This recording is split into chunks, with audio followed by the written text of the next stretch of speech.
Hello, and welcome back to On the Steps. I'm Davis-Housefield. I'm Verna Chen. And I'm Madeline Wu. Welcome to episode 2. This week, we'll take a look at how UCLA celebrated Lunar New Year. We'll talk to UCLA's student-run record label, Cherry Pop Records. And we'll review how men's tennis did against Cal Berkeley.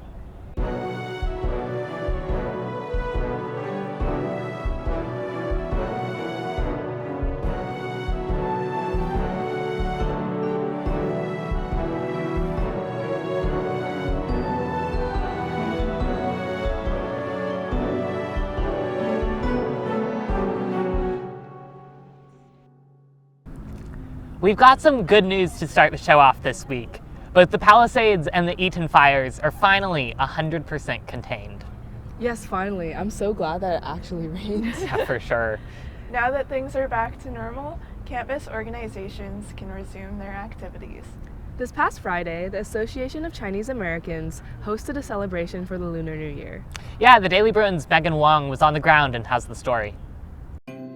Last Wednesday marked the first day of the Year of the Snake and the Lunar New Year. The holiday celebrated fresh beginnings and rich cultural traditions that make this season so special.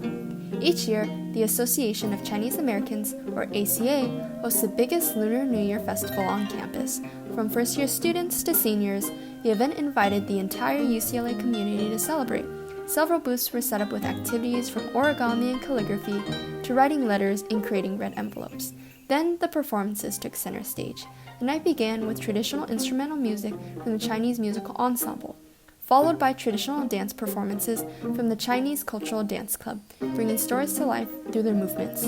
Next was the Lion Dance, a symbol of good luck and fortune performed by the Jade Lotus Lion Dancers. Yeah, Lunar New Year is such a significant Asian holiday.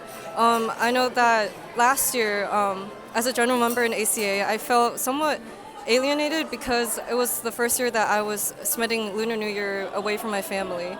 And so I think it's great that ACA holds this event for everyone to come together just to have a space to have a great time together and, just recognize our heritage and just embrace our cultural sides, The energy didn't stop there. The night was filled with an array of performances, with rhythm and energy from UCLA's Kyoto Taiko drumming to Hawaiian duets featuring melodic harmonies. There were also Chinese martial arts from UCLA's Wushu that showcased strength and precision, with students slicing through the air with swift movements and performing acrobatic feats. It was a showcase of cultures coming together to celebrate the new year.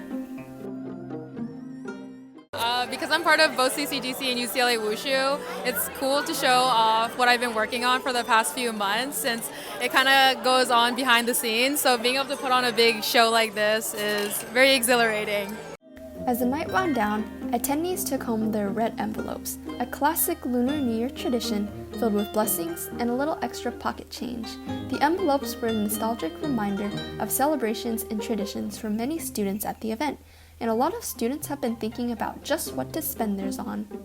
Okay, if I got a red envelope, the first thing I would buy is dinner for all my friends, dinner on me. Chicken plushies, because I love chickens. Gamble it or buy books. Index funds. On tickets to the NBA All-Star Game. Save it for tuition. Probably save it for my sister's birthday present. I would get a new AirPod case because mine's low-key dying. Brown sugar milk tea. Less ice. From the Daily Bruin, I'm Megan Hoang, and Happy Lunar New Year.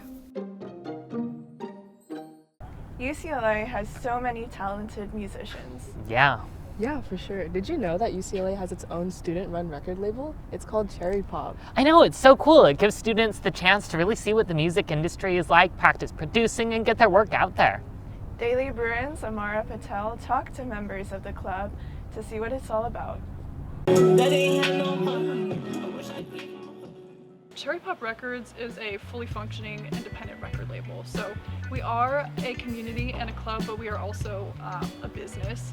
We sign artists and release records with them and put on house shows. We take our work very seriously. I think we provide a lot of career opportunities for our members and staff.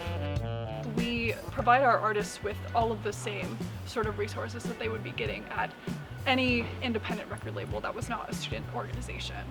Cherry Pop does everything ourselves, so we do all our own recording, we do all our promotion. Everything is done by Cherry Pop. So everything you see put out by us, everything you see run by us, that's all Cherry Pop. I decided to pursue a career in the music industry because it's something I'm really passionate about, but I didn't always realize that I had access to it. I kind of always considered that the music industry was an industry for rich people or an industry for people with resources already, and I decided to take the dive. And it's been a crazy ride, but I'm really excited to be here, and I've done a lot of cool things with Cherry Pop.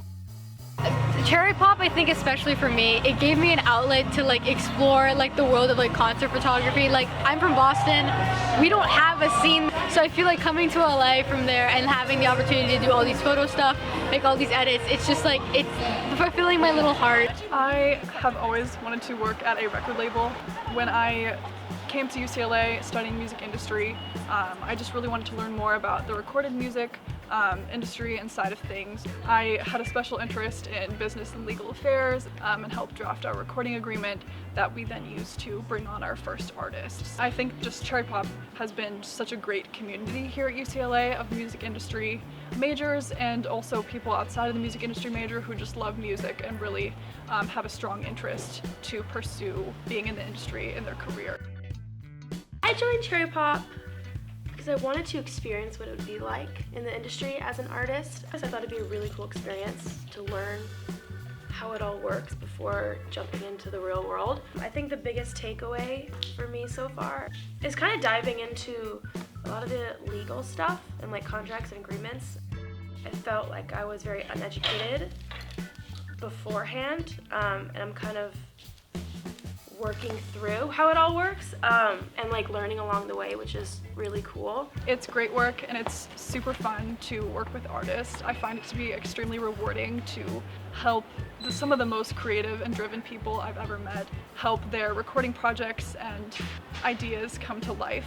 So it's super, super fun. It's also not very glamorous at the end of the day, but I think all of our staff could agree that at the end of the day, it's totally rewarding and worth it. First off, I think Cherry Pop is definitely helping kind of the music scene, specifically in universities, kind of influencing others to do the same. They very much help people and musicians kind of find their voice and figure out what they need to do to then step into the industry. And I think they're a really good example of, you know, what people should be doing at this age and, you know, doing it themselves. And I think they're just a really good role model for that. Music is so universal, and I think that it's so important to bring people together, whether you're a musician or not. Cherry Pop's doing a really good job at bringing people together, and I think that it should be celebrated more. Well, it's our favorite time of the week. It is time for sports. Maddie, didn't you go to the men's tennis game over the weekend? Yeah, I did.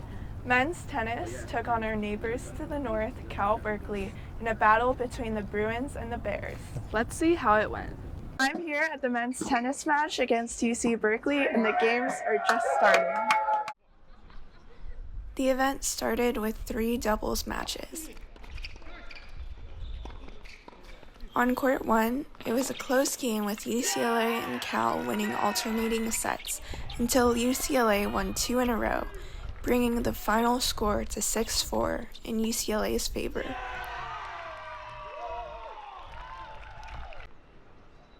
On court 2, it was also close, and while at one point UCLA had the lead, Cal won that game 6-3. And so, with the score even, the results of the doubles portion fell on court 3, where the competition was neck and neck.